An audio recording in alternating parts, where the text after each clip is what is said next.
Welcome to 10 for 10, a series of interviews with personalities and dedicated leaders across the Major Arena Soccer League. I'm your host, Erik Bergrud. For this week's episode, I'm joined by Milwaukee Wave forward, and should I add, business owner and entrepreneur Ian Bennett. Welcome to 10 for 10, Ian. How you doing, Erik, man? Thanks for having me, my man. Thank you. Let's get started. So, Ian, congratulations on reaching the 400 MASL goal plateau last month, having scored more than 500 in your indoor soccer career. Do these milestones mean something to you, or are they just numbers? No, I think it's a good accomplishment. It was kind of funny. Actually, a fan hit me up and said I was 397 before the game, and I didn't have a clue. And then I was like, all right, maybe tonight will be the night. And I got lucky, and I hit 4 goals. And then I hit it. So 401. So that was kind of cool. But yeah, I mean, stats and records are something that you don't chase. I think obviously you chase rings, which I do. I want to get the most rings I can, but obviously it's a testament to all the hard work and the great teammates I played with over the years. Very good. So you were voted by players and coaches across the league to participate in the 2025 Major Arena Soccer League All Star Game. Congratulations once again. What can fans expect as the best MASL players square off in Utica on February 12th? Yeah, I think that's a cool event, and obviously kudos goes to Utica for just hosting the event and doing the event and actually having the idea to do it. So I think it's going to be cool. I guess you get to see all the top players in the league, all the veterans, all the all-stars, all the rookies. So I think it's going to be a good mix, and I'm excited to play with some of these amazing guys you see day in and day out.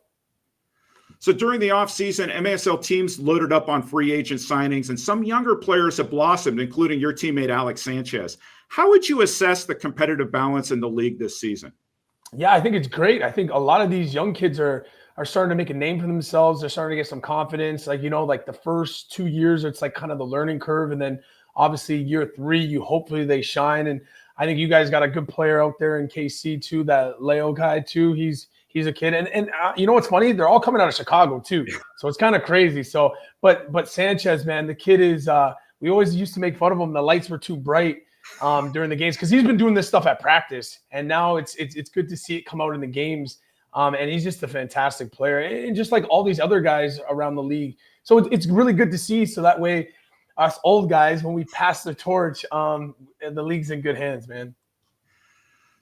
Throughout the season, we're exploring topics related to the business of indoor soccer. On your IB26 website, you wrote that you want to, quote, empower people to reach their full potential and cultivate a space where everyone is motivated to strive for their aspirations and develop themselves, unquote. Can you describe your philosophy and the services that you provide to rising soccer stars? Yeah, I think obviously going you want to do something, obviously life after soccer, but you want to do stuff that's you're passionate about, that you want to help people. And that's what I'm all about. Obviously the kids too. I love working with kids, but I just want to create an environment where, especially to give back with obviously the soccer. So I have a facility and an academy. It's IB26 Football Academy. And that's where we do our mostly training. And we train a lot of D1 players. We train a lot of kids that want to be a D1 player, D2 player, and even play at the next level. Be even a pro, and it's just giving them kids outlets. I mean, when we grew up, Erik, if we would have had all this stuff at our fingertips, who knows where we would have been, right? So just want to give them those tools and those outlets to further their game. And then obviously with the club, we because I live in the Lake Country area, we formed a club, Lake Country Football Club, and then again, that's another just a club where kids can play. And just more opportunities for them to play the game in different options where they don't have to drive an hour, 2 hours to play, and they can kind of stay local and get some good coaching and play the game that they love. So I did have a question about Lake Country. What was your inspiration to establish it, and how does it differ from other clubs across Wisconsin and the nation? Yeah, it was crazy. There was actually a club in the city that I'm in. I live in Milwaukee, and these guys hit me up and they're like, Ian, a club folded, and they're like, can we get you behind this? And I'm like, oh my gosh, but I live in Milwaukee, so if I said no, I feel like some people would come to my house and it would be a bad look. So I was like, you know what, let's give it a try. Let's see what we can do. And year one's been honestly amazing, but I think it's been great because I've had some really great contacts. Obviously, Flight has been a huge part of the club, and just pumping out jerseys, pumping out gear, and they've been fantastic. And I think that's knowing those people, it was easy for me to start running the club because everyone's like, Ian, man, this is running so smooth. And I'm like, you guys don't see the behind the scenes. But again, with a good sponsor like Flight, they make everything so easy for me. So they kind of make me look good. Well, and your connections within the Major Arena Soccer League have helped you facilitate connections for your club. Yes, correct. Yeah, I mean, you gotta put the work in, Erik. Right? Like if you're a player that's not too good or just cut the corners, people are not going to believe in what you're doing. But if you're a guy that put the work on the field, you're putting up some numbers, you're winning some championships, then I think they got to have a little bit of respect for you. So thank God I did some of that stuff, and I hopefully can continue to keep doing some of that stuff. So Ian, I know you were into real estate and other projects off the field. How are business and soccer similar yet different? Yeah, it's crazy because like now I got into real estate. Obviously, I got my license and I started a brokerage with a good friend of mine. But I think it goes hand in hand, right? Like I think when you're on the field, these fans start kind of turning into like some of your clients, right? And you build these passions. Like there's some people, Erik, and I think it's the same thing with KC because you guys got such a great following. But like I've known some people since 15 years. So it's kind of crazy. And I've seen some of these kids when they were like 5 and 6 grow all the way up to now they're like 20, 25. And now they're like, Ian, can you find me a house? So it's kind of crazy how they'd be going to like Wave camps.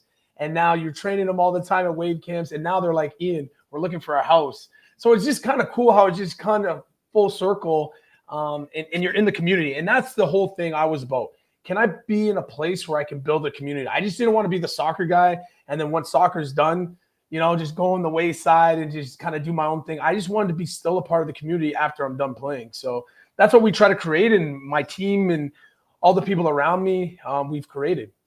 And relationships matter. Oh my gosh. Honestly, Erik, I think this is like my second home. I tell everybody, obviously I'm a Canadian. Hamilton will always be my first home, but this is like my second home. Like if I need anything, like if you come to Milwaukee and you need anything, just let me know. I got you. I got a guy for everything, So, and I think that's what I love about Milwaukee and the relationships I built. Like anything I need, I know somebody that I can call.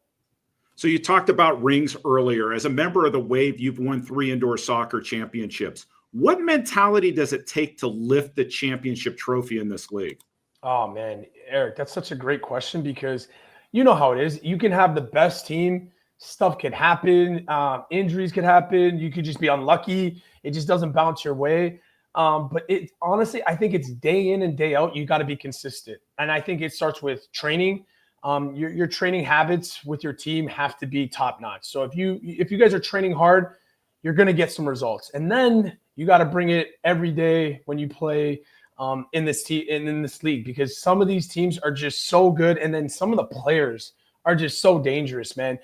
Just even watching last night's game with like KC versus San Diego, like you got some vets still doing it. You got some rookies coming and doing it. And it could be anybody's night. And it's just, you got to be consistent. And that's the biggest thing. If you can be consistent, and as you get into the playoffs, you guys are hitting on all cylinders, then you have a really good chance. But I'm telling you, even if you're halfway through the season, you still don't know if you can win one yet. You might have that picture, but honestly, until you can get to the playoffs and you're hitting your stride, then you'll kind of know if you have a chance. Because it doesn't even matter if you're the top seed.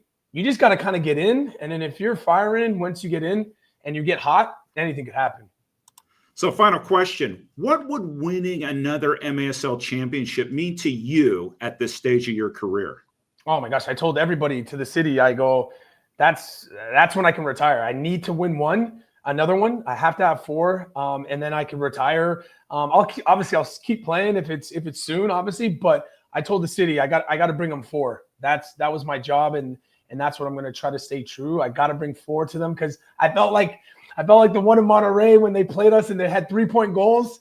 That got me. I think Chile hit 2 3-point goals, and I'm like, if we played now these rules, I probably would have already had 4. So, but I got to get that one back. Thank you, Ian, for joining us today. We'll be back next week with another episode of 10 for 10.